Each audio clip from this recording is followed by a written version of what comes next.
Hello everyone, आज की class में चैप्टर 2 यानी कि sexual reproduction in flowering plants को आगे कंटिन्यू करते हुए मैं आपको टॉपिक पॉलन किट एक्सप्लेन करने जा रही हूँ। ठीक है, पहले माइक्रोस्पोरोजेनेसिस, उसके बाद पॉलन ग्रेन्स के एक्सप्लेनेशन को समझने के बाद पॉलन किट को समझना भी बहुत ज्यादा इम्पोर्टेंट है आपके लिए। ठीक है, अब पॉलन किट को अगर सबसे इजी वे में आपको मैं समझाऊं तो पॉलन किट का मतलब होता है पॉलन ग्रेन्स के बाहर जो स्टिकी कवरिंग होती है, that is known as pollen kit.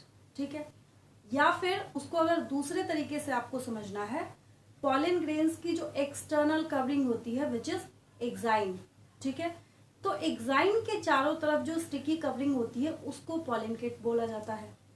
अब दोनों एक ही बातें हैं, क्योंकि एक्साइन के बारे में मैंने आपको ऑलरेडी समझा रखा है कि एक्साइन क्या है, एक्सटर्नल लाइनिंग है या एक्सटर्नल लेयर है, कहाँ पे, पॉलन ग्रेन्स के अंदर। ठीक है, पॉलन ग्रेन्स के पास बेसिकली दो ही लेयर है, जिसमें से एक इंटाइन है और दूसरा एक्साइन है। ठीक है, और एक्साइन किसका बना हुआ है, स्पोरोपोलेनिन का बना हुआ है। ठीक है, तो यहाँ पे अगर आपसे पूछा जाता है कि पॉलन किट का नेचर कैसा होता है, इसका नेचर कैसा होता है, स्टिकी होता है। कैसा होता है, स्टिकी होता है। ठीक है, एक और इम्पोर्टेंट क्वेश्चन आपसे क्या पूछा जाता है, पॉलन किट का नेचर क्या होता है, मतलब कि पॉलन किट किसका बना हुआ होता है। ठीक है, तो यहाँ पे आपको इस बात को याद रखना है कि पॉलन किट कैरोटीनॉइड्स और लिपिड्स के बने होते हैं। किसके बने होते हैं, लिपिड्स के बने होते हैं। ठीक है, अब यहाँ पे एक और क्वेश्चन अराइज होता है, एक और इम्पॉर्टेंट क्वेश्चन यहाँ पे अराइज होता है कि आखिर पॉलन किट क्या सारे पॉलन ग्रेन्स के पास अवेलेबल होंगे। तो यहाँ पे आपको इस बात को समझना है कि क्योंकि यहाँ पे मैंने आपको एक बात समझाई है कि पॉलन किट का नेचर कैसा होता है, स्टिकी होता है। ठीक है, तो इसका ये मतलब है कि वैसे पॉलन ग्रेन्स के पास इसकी रिक्वायरमेंट ज्यादा हो जाएगी, जो कैसे होंगे, जिनका पॉलिनेशन इंसेक्ट्स के थ्रू होता होगा। किसके थ्रू होता होगा, इंसेक्ट्स के थ्रू होता होगा। ठीक है, तो आपको पता है कि वैसे पॉलिनेशन को हम क्या बोलते हैं, एंटोमोफिली। वैसे फ्लावर क्या हो गए, एंटोमोफिलस फ्लावर्स। क्या हो गए वो, एंटोमोफिलस फ्लावर्स। ठीक है, कई बार ऐसा होता है कि जिनका पॉलिनेशन बर्ड्स के थ्रू होता है, मतलब ऑर्निथोफिली।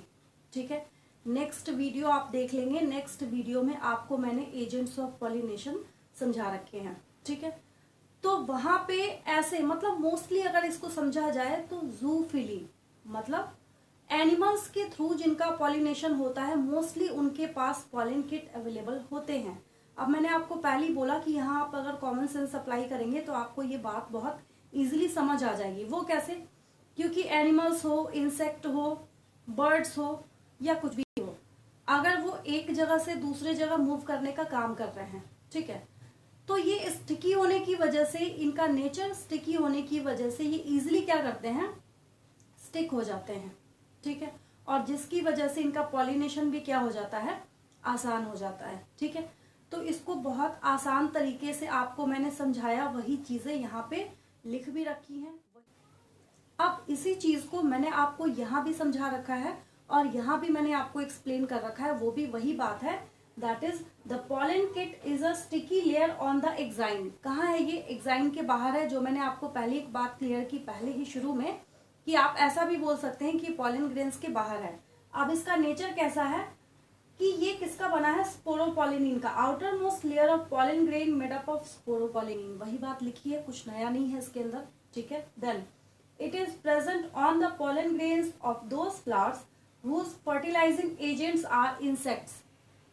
तो उनको हम क्या बोलते हैं, एंटोमोफिलस। क्या बोलते हैं हम, एंटोमोफिलस। और वैसे पॉलिनेशन को हम क्या बोलते हैं कि वो कैसा है, एंटोमोफिली पॉलिनेशन है। ठीक है, then so that the pollen grain sticks to the animal. ठीक है, ताकि वो एनिमल्स के साथ क्या हो जाए, एनिमल्स हो, बर्ड्स हो, इंसेक्ट्स हो, कुछ भी हो, उनके साथ ये इजिली क्या हो, स्टिक हो सके। ठीक है, और लास्ट में मैंने आपको इसका नेचर बताया था, वही यहाँ पे है, the pollen kit is made up of carotenoids and lipids. ठीक है, इसका नेचर क्या है, ये कैरोटीनॉइड्स और लिपिड्स का बना होता है। ये काफी एग्जाम्स में पूछा जा चुका है। ठीक है, और एग्जामिनेशन पॉइंट ऑफ व्यू से भी आपके लिए ये बहुत ज्यादा इंपॉर्टेंट हो जाता है। ठीक है, तो ये भी एक छोटा सा बहुत आसान सा टॉपिक था, जिसको उससे भी आसान तरीके से मैंने आपको क्लियर किया है आज की क्लास में। ठीक है, आज के लिए इतना ही। मिलती हूँ आपसे नेक्स्ट वीडियो में एक और इंटरेस्टिंग टॉपिक के साथ। Thank you for watching.